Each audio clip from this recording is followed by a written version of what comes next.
Let's make quick comment. Let's my quick comment में आज हम सरकार के नक्सलवाद पर कड़े प्रहार की। संसद में गृह मंत्री अमित शाह ने नक्सलवाद यानी लेफ्ट विंग एक्सट्रीमिज्म को लेकर चर्चा का जवाब दिया। उन्होंने दोहराया कि 31 मार्च 2026 यानी आज तक भारत को नक्सल मुक्त बनाने का सरकार का लक्ष्य है।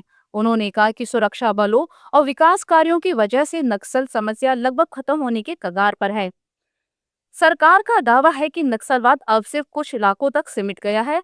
2014 में नक्सलवाद प्रभावित जिलों की संख्या 126 थी, जो 2025 में घटकर 11 रह गई और फरवरी 2026 की ताजा समीक्षा में ये संख्या और कम होकर 7 रह गई है। इसमें छत्तीसगढ़ के 5 जिले बीजापुर, नारायणपुर, सुकमा, कांकेर और दंतेवाड़ा शामिल है, जबकि झारखंड का वेस्ट सिंहभूम और उड़ीसा का कंधमाल भी सूची में है। सबसे प्रभावित जिले में अब सिर्फ 3 रह गए हैं, जो मुख्य रूप से बस्तर क्षेत्र में हैं। आंकड़ों की बात करें तो नक्सल हिंसा में काफी कमी आई है। 2010 में हिंसक घटनाएं 1936 तक पहुंच गई थी, जो 2024 में घटकर 374 रह गई है, यानी करीब 81% की कमी आई है।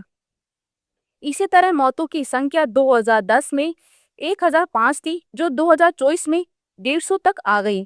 85% की गिरावट आई है। 2025 में भी ये सिलसिला जारी रहा। सुरक्षा बलों ने सैकड़ों नक्सलवादियों को मार गिराया, हजारों को गिरफ्तार किया और सैकड़ों ने सरेंडर कर दिया। 2025 में अकेले छत्तीसगढ़ में सैकड़ों नक्सली मारे गए या सरेंडर किए। सरकार की रणनीति सुरक्षा, विकास और समर्पण पर आधारित रही है। केंद्र बलों की तैनाती बढ़ाई गई, इंटेलिजेंस शेयरिंग मजबूत की गई और बस्तर जैसे इलाकों में सड़कें, स्कूल, अस्पताल और बिजली पहुंचाई गई। 2014 में अब तक लेफ्ट विंग एक्सट्रीमिज्म क्षेत्र में 12,000 किलोमीटर से ज्यादा सड़कें बनाई गई, फोर्टिफाइड पुलिस स्टेशन बनाए गए, विकास योजनाओं पर खास नजर रखी गई। नतीजा ये हुआ कि नक्सलियों की भर्ती मुश्किल हो गई और उनके कैडर घटकर कुछ 100 तक रह गए। अमित शाह ने संसद में कहा कि सुरक्षा बलों का मनोबल ऊंचा है और वो आखिरी नक्सली को भी मुख्य धारा में लाने या समाप्त करने के लिए तैयार हैं। उन्होंने जोर दिया कि नक्सल समस्या अब सिर्फ सुरक्षा का मुद्दा नहीं रह गई, बल्कि विकास और लोकतंत्र का मुद्दा बन गई है। छत्तीसगढ़ के बस्तर डिवीजन को विशेष फोकस दिया जा रहा है, जिससे वहां विकास की नई शुरुआत हो। उन्होंने कहा कि गरीबी के कारण नक्सलवाद नहीं फैला, बल्कि नक्सलवाद के कारण गरीबी फैली।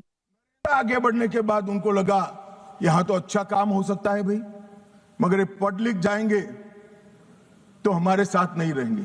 स्कूलें जला दी, इनके बैंक अकाउंट खुल जाएंगे तो हमारे साथ नहीं रहेंगे।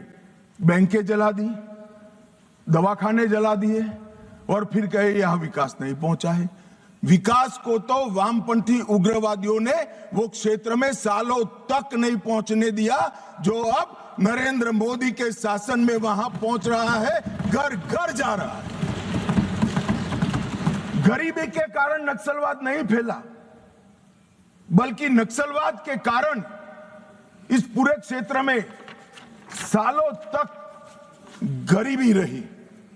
हालांकि कुछ विशेषज्ञ और विपक्ष सदस्य चेतावनी देते हैं कि इसे पूरी तरह खत्म करने के लिए सिर्फ सैन्य कार्रवाई काफी नहीं है।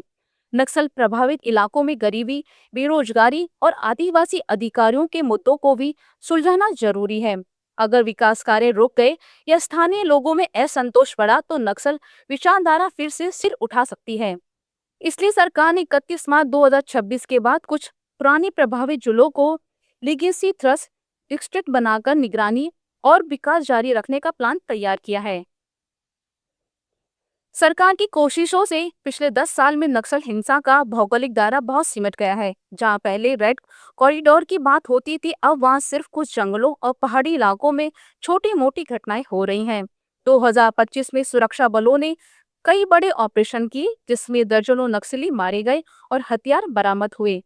संसद में अमित शाह ने फिर भरोसा दिलाया कि 31 मार्च 2026 तक नक्सल मुक्त हो जाएगा। उन्होंने यह भी सिर्फ एक तारीख नहीं, बल्कि लंबे संघर्ष का नतीजा होगा। अगर लक्ष्य हासिल होता है तो ये भारत की आंतरिक सुरक्षा के लिए एक बड़ा मील का पत्थर साबित होगा।